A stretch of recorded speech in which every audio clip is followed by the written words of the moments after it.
Hai, assalamualaikum warahmatullahi wabarakatuh. Apa kabar mams, bunda, kakak, adik dan semuanya?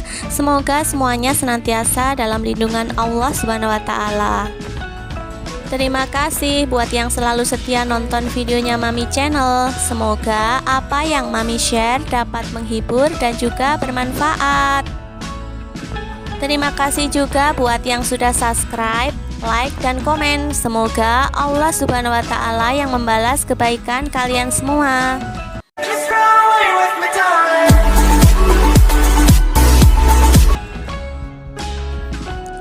Oke mams, di kesempatan kali ini Mami mau share video bagaimana cara mengatur gaji 3 juta per bulan agar bisa menabung 18 juta per tahun. Untuk itu mams, ikutin terus videonya sampai habis ya. Seperti video Mami sebelumnya, Mami juga pernah bikin video gaji 4 juta bisa nabung 84 juta, tapi itu dalam jangka waktu 3 tahun mams. Nah kali ini beda lagi ya, Mami bikin videonya lebih detail dan juga Mami di sini pakai metode 50-50. Nanti Mami jelasinnya ya mams. Nah mams, di lembaran satunya lagi sudah Mami buatkan ya kolom kecil-kecil gitu, yang nantinya mams itu akan Mami isi dengan nominal uang yang akan kita tabung. Nah itu nanti aja ya mams bahasnya. Sekarang yang akan Mami bahas terlebih dahulu adalah kebutuhan atau pengeluaran selama 1 bulan ya mams. Di sini mams, Mami mengaturnya dengan metode 50-50. Itu artinya untuk kebutuhan 50% dan yang 50% untuk ditabung. Nah sekarang Mami akan tulis kebutuhan apa aja selama 1 bulan. Untuk yang pertama bayar listrik. Di sini Mami habis 100.000. Yang kedua untuk sekolah anak. Di sini anggarannya ada 100.000 ya mams.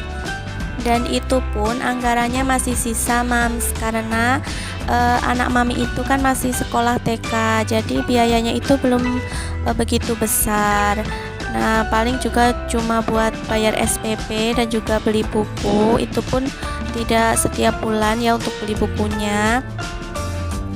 Selanjutnya mams, yang ketiga untuk membeli pulsa. Di sini Mami habisnya 100.000 untuk 1 bulan.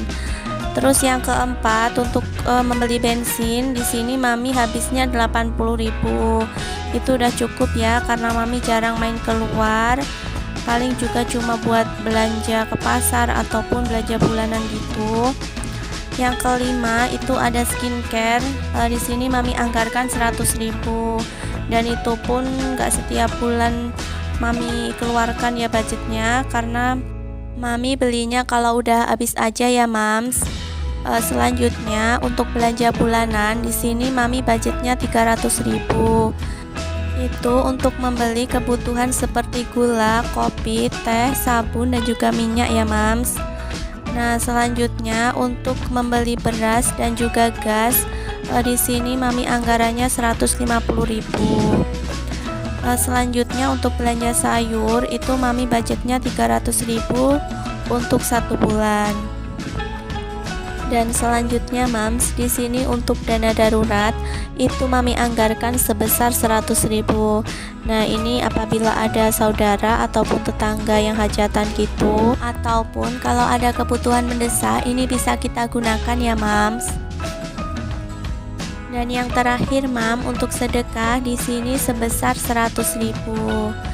Dan setelah Mami total untuk pengeluarannya di sini 1.430.000. Nah tadi Mami kan pakai metode 50-50 ya mams. Berarti untuk pengeluaran di sini 50% dari 3 juta. Itu ada 1.500.000. Nah berarti di sini masih ada sisa ya mams. Dan sisanya itu sebesar 70.000. Nah uang ini bisa digunakan untuk kepentingan pribadi ataupun bisa ditabung.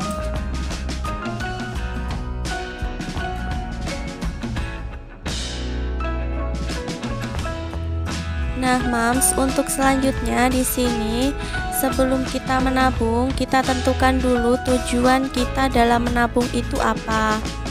Nah, misalnya di sini Mami kasih contoh ya. Misalnya kita itu menabung untuk hari raya Idul Fitri atau Lebaran. Nah, yang kedua misalnya kita ingin memperbaiki rumah gitu ya, Mams. Dan yang ketiga misalnya untuk pendidikan anak.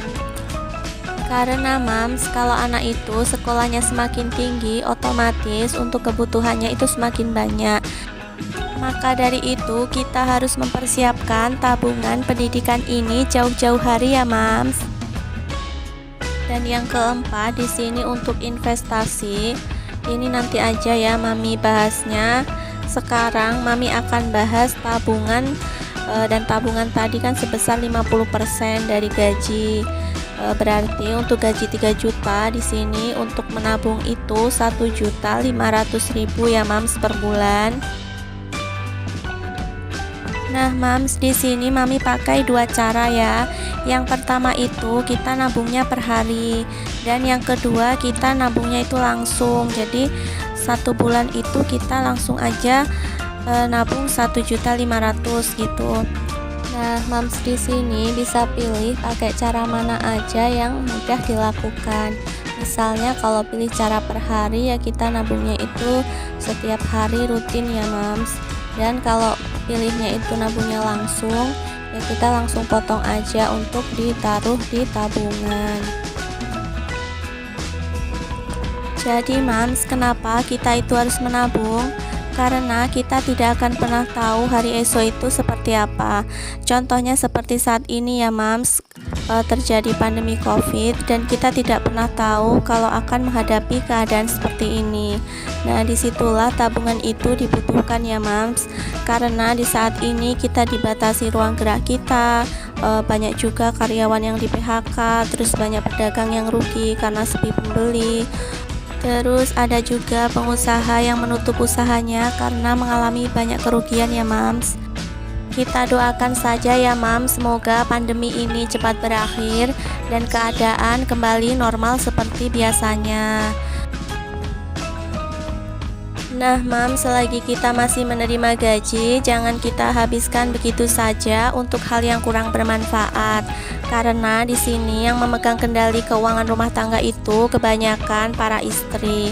Jadi kita harus bisa mengelola keuangan dengan baik. Jangan tiap gajian kita habiskan terus ya Mams. Lebih baik kita sisihkan untuk ditabung.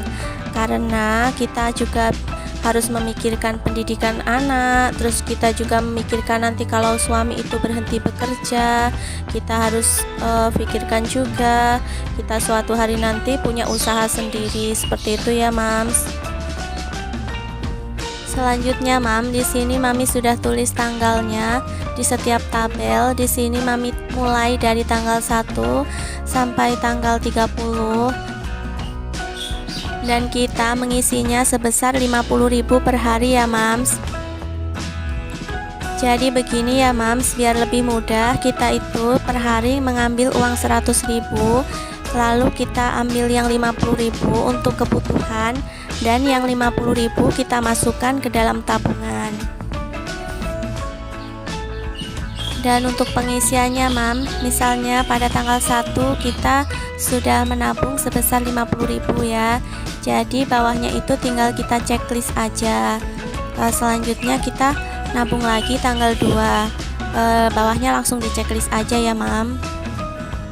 Nah, dengan begitu akan memudahkan kita nantinya ya Mam dalam mengoreksi tabungan di setiap tanggal gitu ya. Jadi kalau kita itu belum memasukkan uang, itu akan tahu gitu ya Mam. Ataupun kita hari itu nggak nabung gitu, nanti kita akan tahu, oh ternyata di tanggal ini kita nggak nabung gitu ya Mam. Nah, biar target menabung kita itu berhasil, kita harus konsisten ya Mam dalam mengisi setiap tabel ini. Jangan sampai ada yang bolong atau tidak diisi.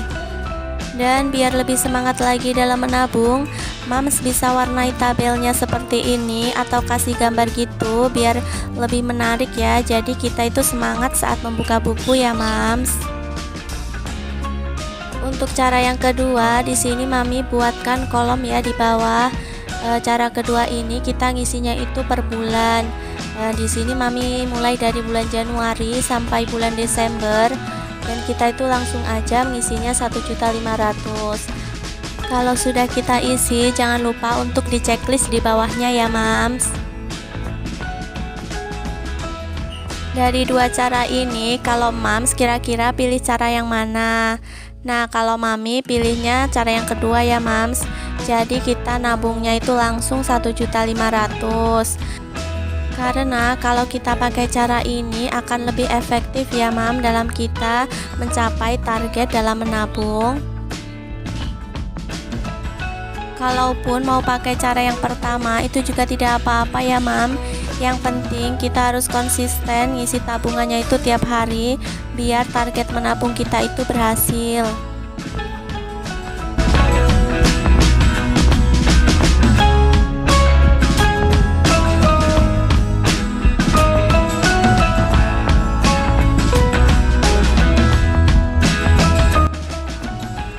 Nah, sekarang Mam, setelah target menabung kita itu berhasil, kita kembali ke tujuan awal kita menabung ya Mams.